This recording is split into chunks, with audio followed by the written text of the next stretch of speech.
Today I'm going to bring you some thoughts on resilience.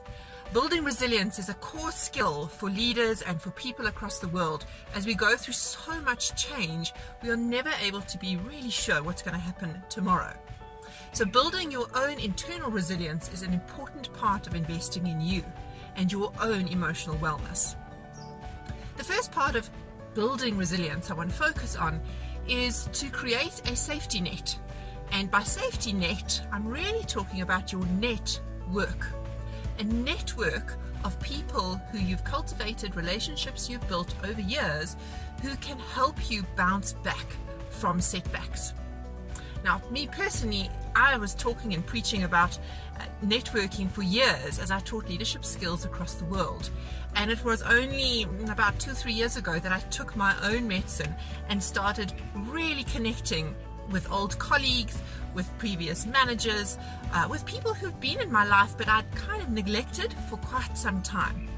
And when change hit me personally, I cannot begin to tell you how important that network turned out to be in helping me bounce back from that setback and take advantage of what the world had to offer me. So look at the number of people that you have in your network.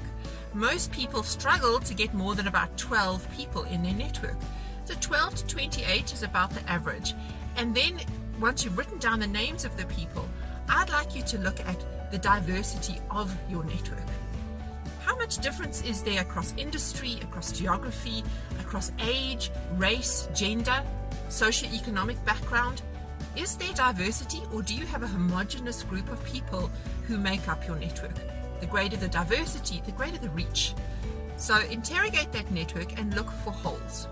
Maybe there's an opportunity for you to be building a network beyond your core at the moment. And for that, I want to give you some strategies for networking. Building a network is something that is strategic. It's often at the very bottom of your to-do list, but you can't afford to leave it there. It lives there with health and some of the other things you like to neglect.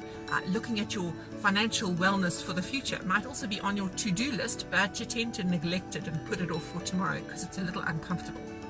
But often these uncomfortable things is where you really need to put your focus. So getting out there and getting active is very important. First of all, of course, is to update and keep your LinkedIn profile very current. Good pictures, good statements of what you're doing, and to keep being social on that social platform, particularly when you are people in the working world. The second thing I'd like you to do is to make networking an actual priority, not just something you think that you might do, you talk about doing, and you say that you do, but you don't really do. It is actually getting out there and doing something. Maybe it's attending an event, maybe it's going to a conference, and the challenge is to go alone. Because if you go with somebody else, they're just your bosom buddy and your crutch, and you spend the rest of the evening or the afternoon or the morning talking to the person you already know, and then you think, well, that was a total waste of time, which of course it was, because you spent an enormous amount of time, money, and even effort learning no new names, no new contacts. So actually getting out there and networking is important, and I'd like to leave you with some thoughts on how to do that more effectively. First off, you need to have an exit strategy. So you can get caught into conversations which have no end, and you need an exit strategy. So some of the ways to get out of an exit, to leave gracefully, is to always have something in your hand, be it a plate of eats, or it's a glass of wine, or it's a cup of coffee, something that gives you a reason to leave. So, wow, I see my glass is empty, best I go get a refill, or golly, I need to put this cup down somewhere, and you actually leave the interaction that you find yourself in more gracefully. The other way to get out is, of course, never to get in. So before you join in conversations, listen in a little bit before you can go, I like what they're talking about, or I can add value here. Sometimes you get caught in a thing about Bitcoin and you're like, what on earth? I don't know anything about Bitcoin and I'm not interested in it.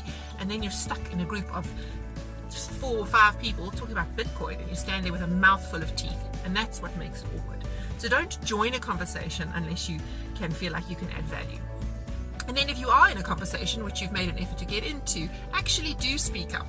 Speaking up, sharing your voice, sharing your opinions and thoughts is what attracts people to you. And at these events, mostly they're there because people are wanting to network. So don't be shy about asking or giving your contact details out, and particularly asking for others' contact details. The reason that puts you in the power seat is because then you have the power to follow up with them afterwards and invite them for another coffee, or to explore opportunities, or to just because you like them, go and have a drink. So having some strategies to get in and strategies to get out makes networking a lot less scary.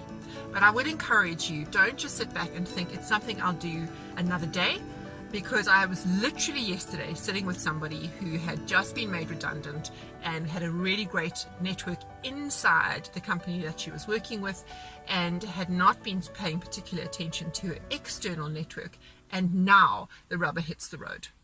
So start investing in your resilience so that your network can catch you if and when change hits you in any shape or form.